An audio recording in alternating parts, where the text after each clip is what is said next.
Welcome to Black Talk Radio News. My name is Scotty Reed. In this particular episode, we will be taking a look at a 2016 case of extreme police violence. And when I say extreme, I mean really extreme.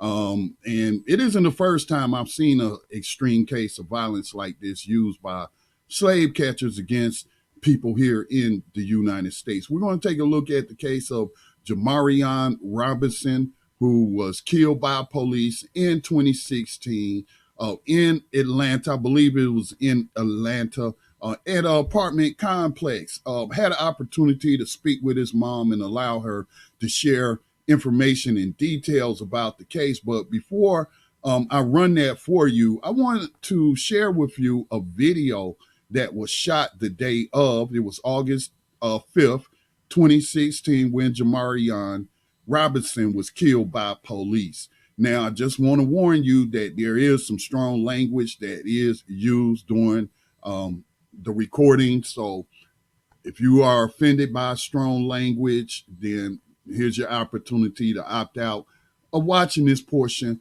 of the video. But you definitely have to listen to it. It's just like you are there, right there, and hearing how this young man was gunned down by police. So let me go ahead and run that for you. Again, very strong language ahead. Oh. Really? Police out here shooting folks, y'all, in the house. Oh my God, Jesus Christ.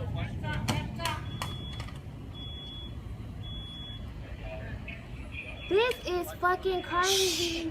But they come over here shooting.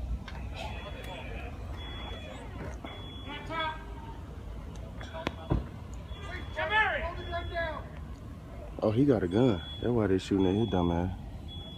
Throw the gun down, son, and come out. Throw it down. What the fuck? Throw it down. Move the folks out the next. Police, come to the door. Then they got other folks. Why is you talking so loud? They can't do shit to us. And let us come in and get You don't watch the fucking news, Kelsey? They can't do Carry nothing your to ass. us. Keep coming in the house, because you going to get me shot. throw it down. He's shooting out with them folk. That boy shooting out with them folk. I'm finna put this on my Instagram. I got the first video. That's crazy. Come on. Get out of the way. Go inside.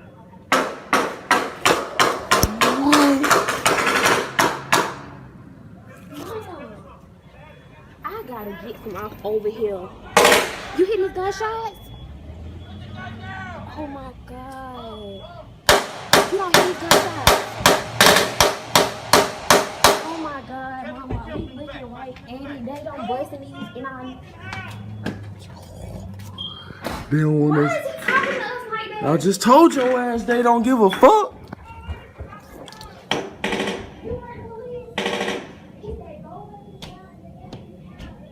What?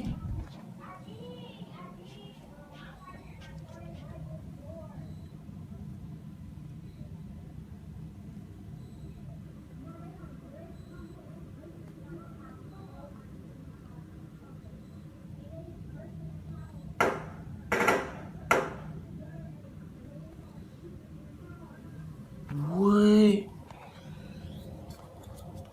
Y'all see how crazy the 12 is, bro? They out here shooting in this motherfucking apartment complex. In the house. Shooting in the damn house. In the damn house, dog.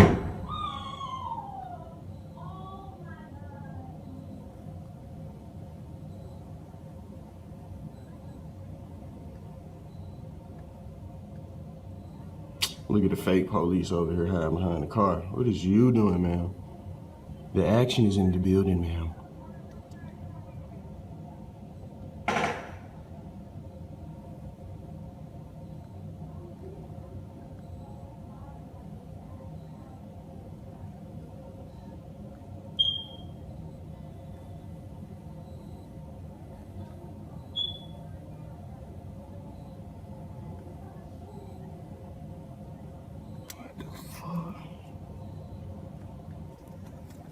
What the fuck? Okay, so that was the video. Again, Apologies for the language, but I did not want to edit the video whatsoever.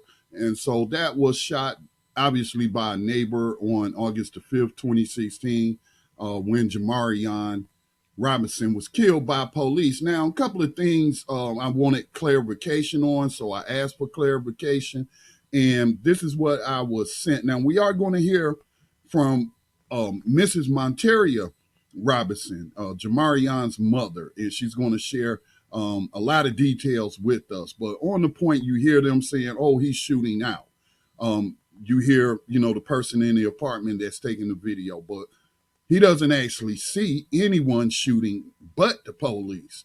So, we cannot allow his commentary to prejudice the facts in this case. So I asked her for clarification on that. And this is what she sent me. She says that per law enforcement expert report, the investigative narrative claimed Robinson appeared at the top of the stairs and began shooting. This statement that seems to justify Daniel Doyle's use of deadly force is factually incorrect. There is no evidence that Robinson discharged the firearm.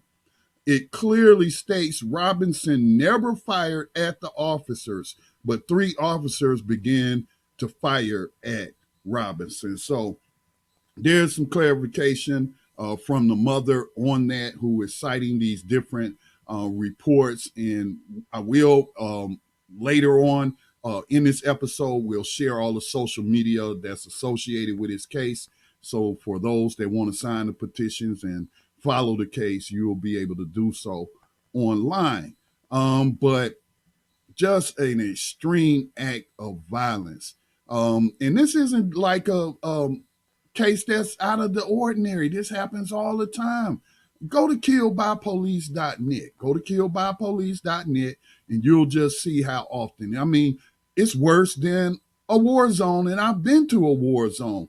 The number of people that are killed by United States police, we didn't lose that many during Desert Shield and Desert Storm. We haven't lost that many in Afghanistan. We haven't lost that many in Iraq.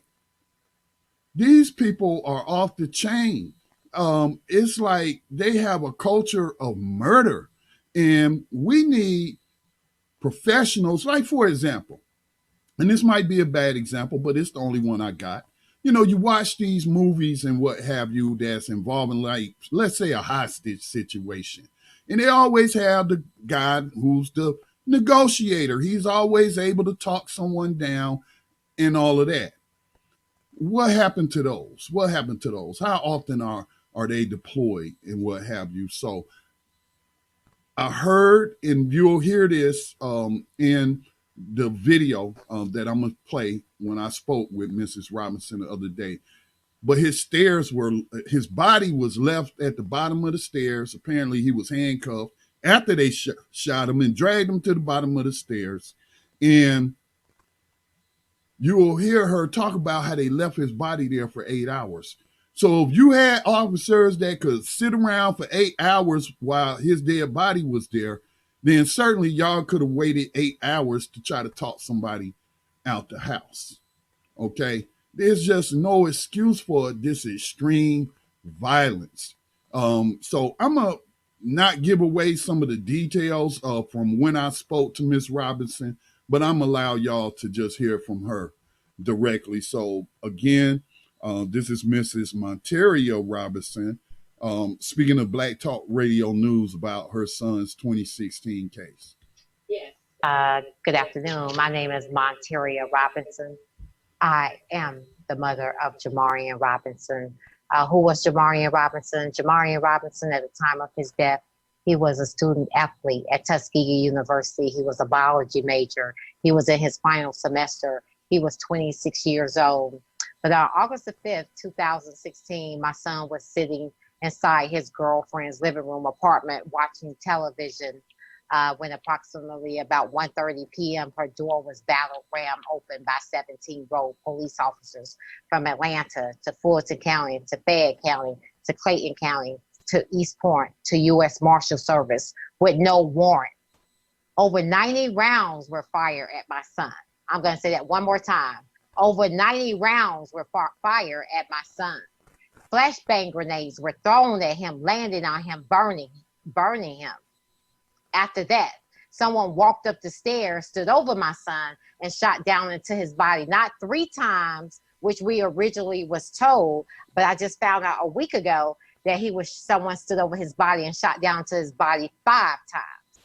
After that, they handcuffed my son and drug him down a flight of stairs, where his body laid there for over 8 hours with no medical aid rendered. After that, my mother, my brother, and my aunts and uncles, they all arrived on the scene. And my mother was hysterical. She was asking, why would you all do something like this? They stated, oh, we were looking for him from a week ago. He pointed a gun at a police officer and took off running. Then the GBI lady, Miss Cynthia Atkins, showed my mother and my 2 brothers a photo of the person she was looking for. And my mother went, that's not my grandson. My 2 brothers then went, no, that's not our nephew. My older brother then went, my nephew looks like me.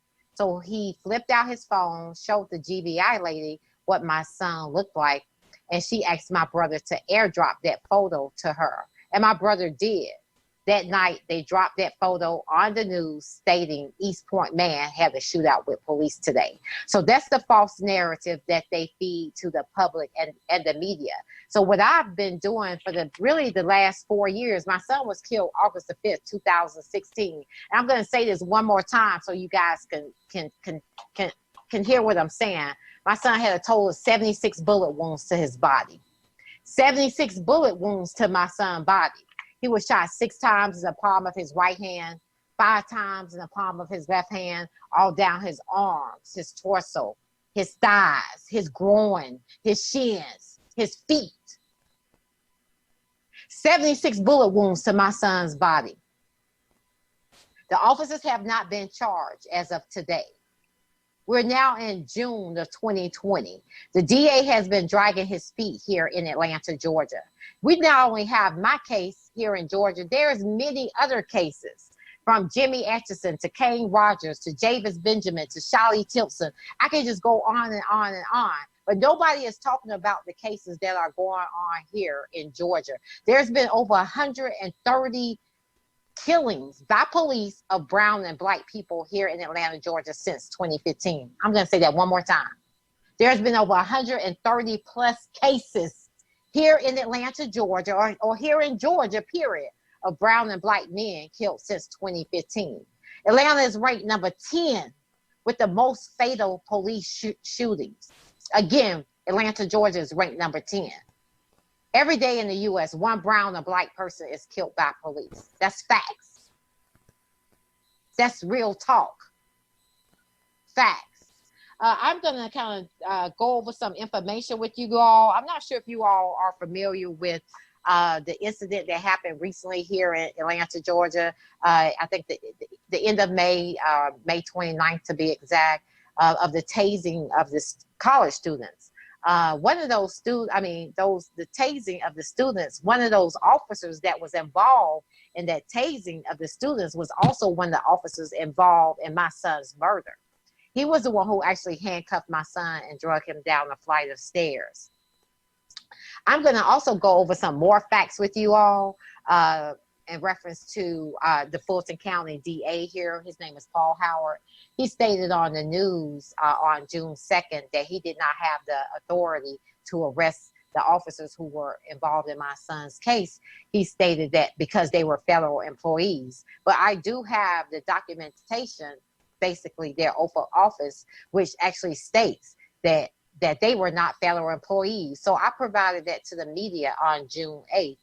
On June 8th, his office did rebuttal back to me and said, oh, when the courts and everything opened up, they were going to indict those officers. I want those officers arrested right now and off the streets.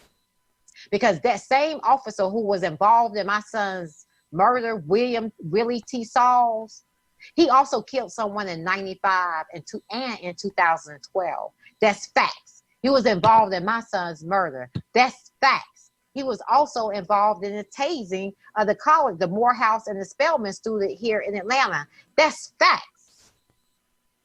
And I'm gonna go a little bit further. That was June 8th when I made that statement to the Fulton County DA office. But on June 17th, when Paul Howard made the arrest of the officers that were involved in Mr. Brooks' murder, he stated, you know, the media was asking him, what about the current cases that he have that sit before him?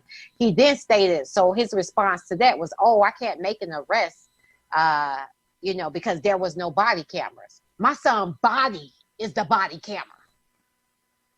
What more do you need? Because prior to body cameras came about in 2014.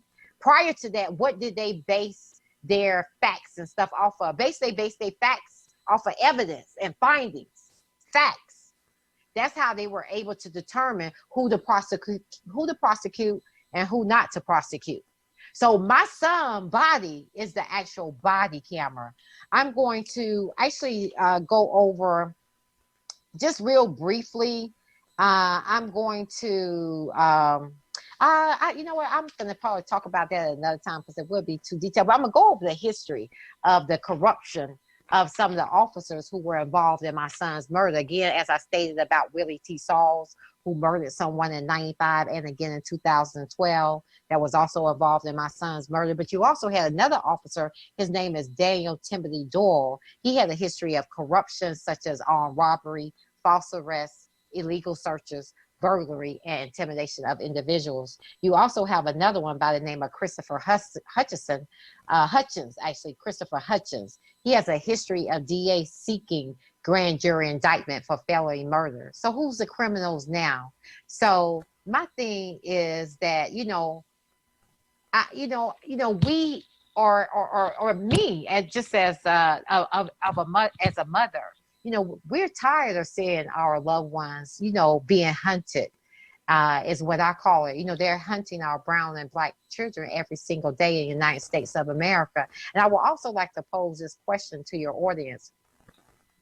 When a person goes hunting, or if you've ever seen a movie on TV where you see them hunting, like in the wilderness, how many times do they shoot their target? I just need for everybody to think about that. How many times do you see them shoot their target? They only shoot their target one time. Why is that? To prevent from tearing the flesh of the animal. So imagine, my son was only like 5'6", 150 pounds. Imagine him having 76 bullet wounds to his body. And to be honest, he had really more bullet wounds than that. The medical examiner report, lady who did his autopsy, she just said she just stopped counting at that high number because it was just so many. So imagine a small person, everybody know what 5'6", 150 pounds is. Imagine somebody that size receiving that many bullet wounds to their body. And and it's like, why I gotta wake up angry every day because they're not doing their jobs? Fulton County DA mentioned to me on June 2nd, he said, I'm surprised a celebrity hasn't picked up your case. But my thing is, if you do your job, you would not have to worry about a celebrity picking up my case. And I'm going to end on some actions that I would like for the community to do. First off, I need for you all to go to change.org and sign the petition, Justice for Jamarion.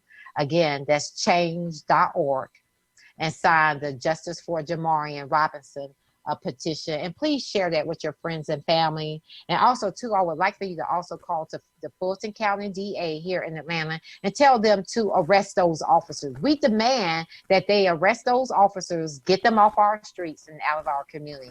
And that number is 404-224-3230. I'm going to give that to you once more. 404-224-3230. And also, too, I need for people to leave a public comment on all Atlanta City Council meetings demanding them to implement policies circle around police misconduct. And we demand that those officers be arrested immediately. I always say justice delayed is justice denied. Again, my name is Monteria Robinson. I am the mother of Jamarion Robinson. And I would like for you all, too, to follow me on all our social media platforms. And I have his flyer right here, but I'm going to go over.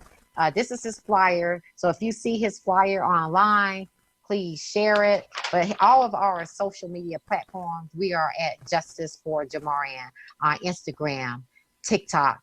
My website is justiceforjamarion.org.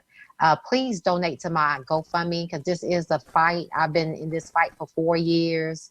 It has been a struggle for me, to be honest, financially, because no, my story never did make national news. But I always say my son did not die in vain. And as his mother, I will continue to be his voice for him. And my GoFundMe is also Justice for Jamarion. That's Justice, JUSTICEFOR, Jamarion, JAMARION.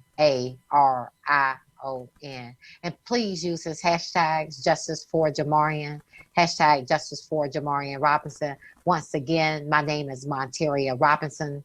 I am the mother of Jamarion Robinson, who was shot over 59 times here in Atlanta, Georgia, receiving a total of 76 bullet wounds to his body. Again, that's my son, Jamarion Robinson. Please share his story. Please continue to share my story. I would greatly appreciate it. And I'm going to stay out here. I mean, some of you probably have seen me. I've been out in the community a lot. I've been every protest, march, here in the city of Atlanta. So please continue to follow my story and share my story.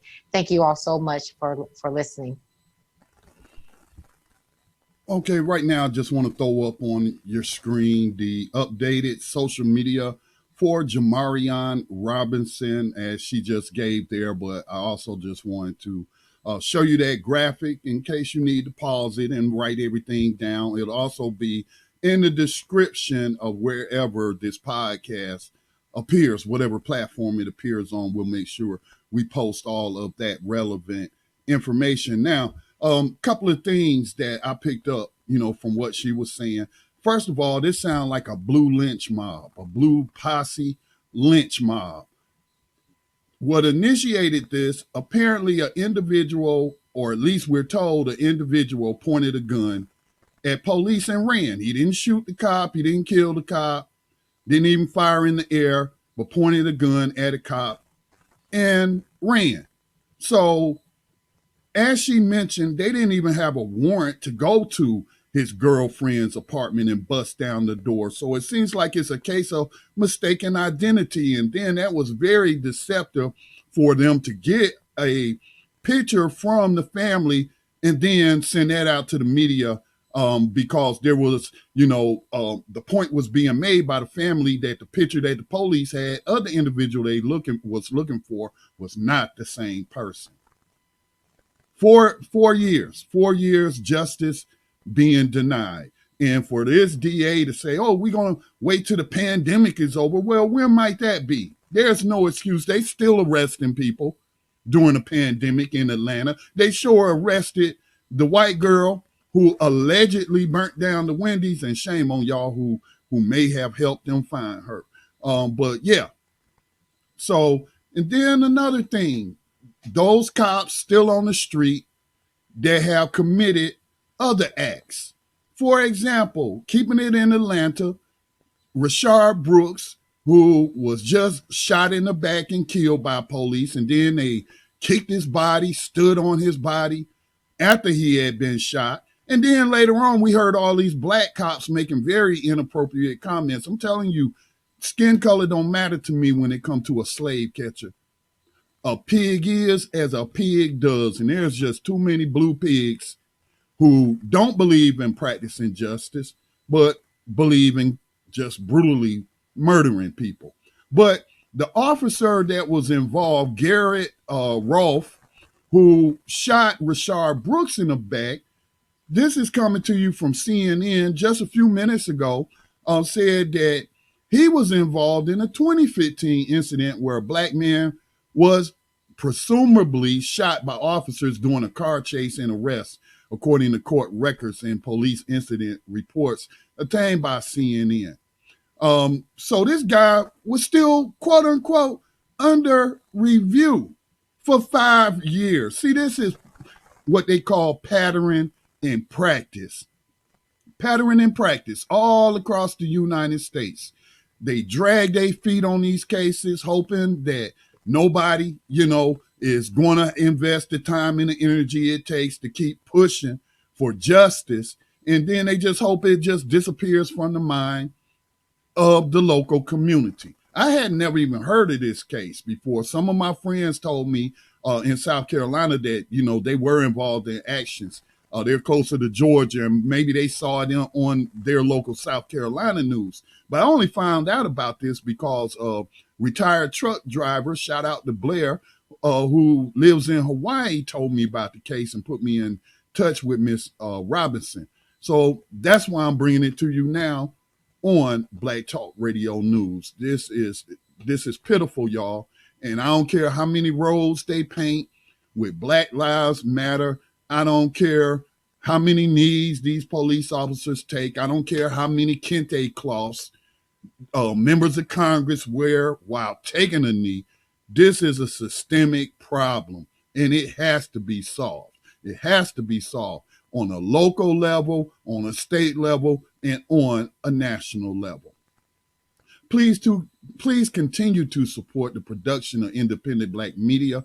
You can make a tax-deductible donation to the Black Talk Media Project, which is based here in North Carolina. With that said, peace and blessings to all. Y'all stay safe out there, okay? Stay safe, because it's really bad out there.